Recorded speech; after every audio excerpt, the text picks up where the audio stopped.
Support for this podcast comes from the Central Valley Journalism Collaborative, connecting communities with the resources, infrastructure, and networks to ensure a vibrant local free press. From KVPR in Fresno, this is Central Valley Daily. It's Tuesday, November 12th. I'm Elizabeth Arkalian.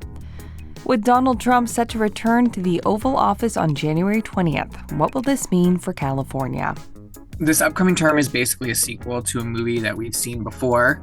Between 2017 and 2021, when Trump was in power, California was really sort of leading the national resistance, quote unquote, to his policies.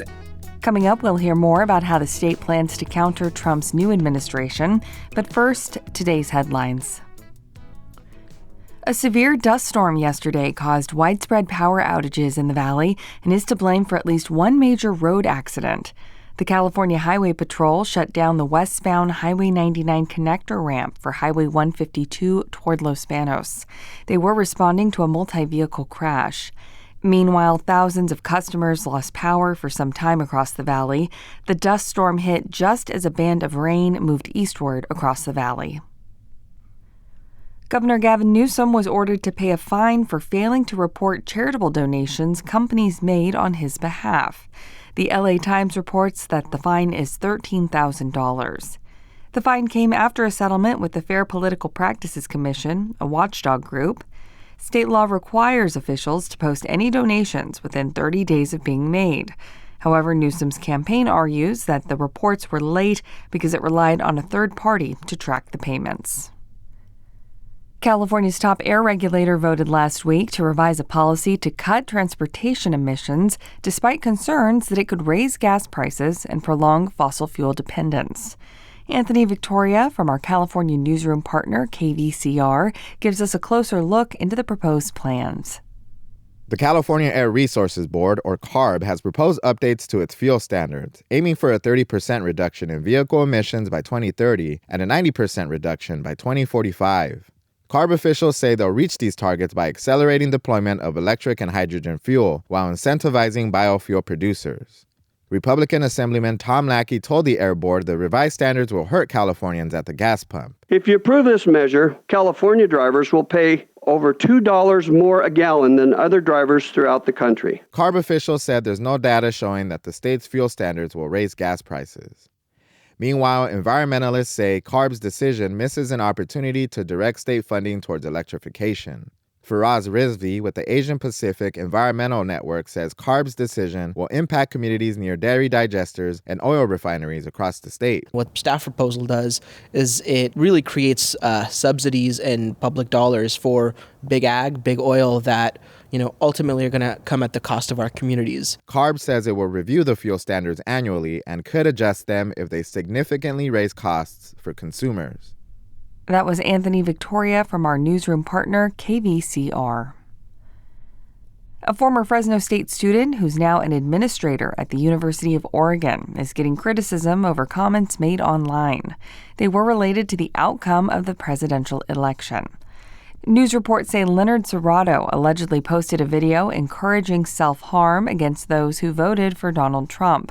Serrato's been in the spotlight before. A decade ago, he pleaded no contest in connection to a hazing death at Fresno State and spent 90 days in jail. Serrato was placed on leave for the online comments. Support for Central Valley Daily comes from Fresno Mazda, part of the Prieto Automotive family, with special holiday financing deals on select models through the end of the year at the new showroom on Blackstone and Barstow. Information at myfresnomazda.com. And now to our main story. It's been a week since now President-elect Donald Trump beat Vice President Kamala Harris in the U.S. presidential race. During his campaign, Trump often spoke critically of California and the state's Democratic Party.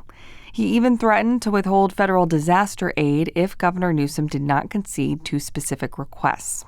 So, how will a second Trump presidency impact California? To give us some insights, I spoke with Alexei Koseff.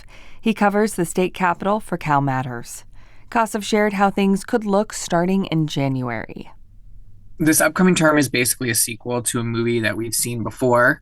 Between 2017 and 2021, when Trump was in power, California was really sort of leading the national resistance, quote unquote, to his policies. And that meant everything from suing to stop regulations or laws that he was pursuing at the federal level, to passing laws at the state level to try and protect California against things that the Trump administration was trying to do, to just sort of being in that bully pulpit, speaking out against Trump administration policies and President Trump himself. In your more recent reporting, you discuss specifically how a second Trump presidency could impact California. Can you share some of those takeaways? People from across different industries and sectors have been trying to sort of figure out what they need to prepare for based on how things went last time. So some of the different folks I talked to included people from the business community who remembered really being put in the middle during the first Trump term of what was happening at the federal level and what was happening in California, and how they were trying to navigate very different policies around things like immigration, climate change. I would expect you would see huge differences around particularly climate policy. That's been something that California has led the way on nationally, and something where President Trump will head in almost certainly the exact opposite direction. He is very likely to try and remove the waiver for regulating tailpipe emissions that California has used as the basis for a lot of its climate policy. Another thing I would point to as almost certainly one of the most consequential fights to come will be over immigration. California is a state with a huge amount of immigrants. That includes, undocumented immigrants who have come, but also a lot of people who came legally to work from, H-1B visas, skilled workers, people who came as students, all different kinds of things that President Trump has suggested that he might crack down on.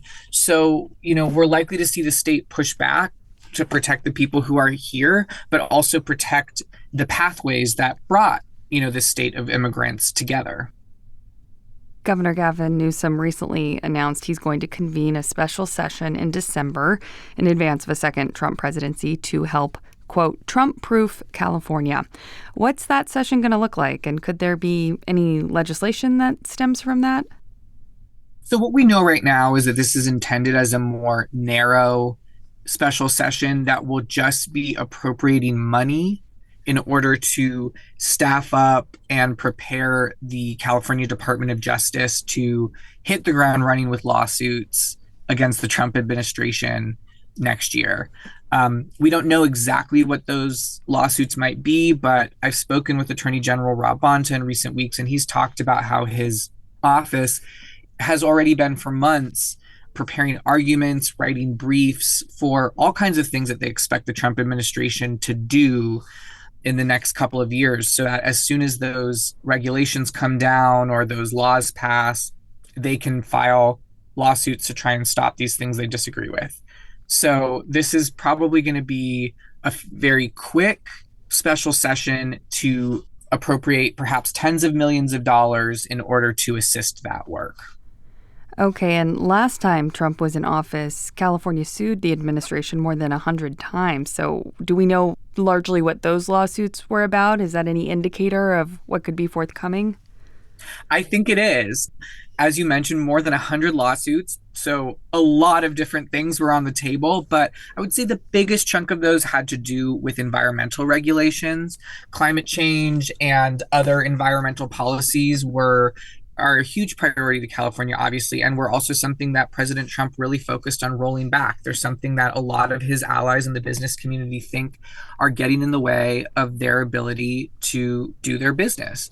And so we're going to see President Trump likely pursue a lot of those avenues again and try and finish the work that he started. And California will likely fight back on those same issues again. I thought this was really interesting. You wrote that California is more protected from swings in federal regulations than other states. Why is that the case? Right. California has this huge regulatory framework that exists perhaps more than any other state. And that includes environmental regulations, labor regulations, regulations around guns, regulations around abortion. I mean, anything you can imagine, right? Because we're such a huge state. And so a lot of that, regulatory framework goes beyond what the federal government has done, especially around things that are really important to Democrats and liberals like labor rights. And so if we see the Trump administration start to roll back some of these baseline regulations at the federal level, in a lot of cases, there's actually going to be rules at the state level that are already beyond that. And so they won't be affected because California is already holding itself to a higher standard. CalMatters State Capitol reporter Alexei Koseff, thanks for joining me. Thank you. The special legislative session called by Governor Gavin Newsom to address Trump's second term as president will begin on December 2nd. And that does it for today. We would love to hear from you. If you have a story idea or feedback for the show, just email us at podcast@kvpr.org. Today's episode was produced by Jonathan Linden and KVPR with support from the Central Valley Journalism Collaborative. I'm Elizabeth Arkalian. Find the latest local news anytime at kvpr.org.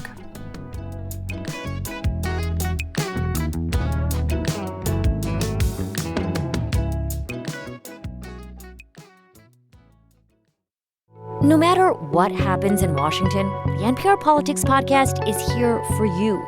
For the latest news, insights, and analysis from the election and beyond, listen to the NPR Politics Podcast.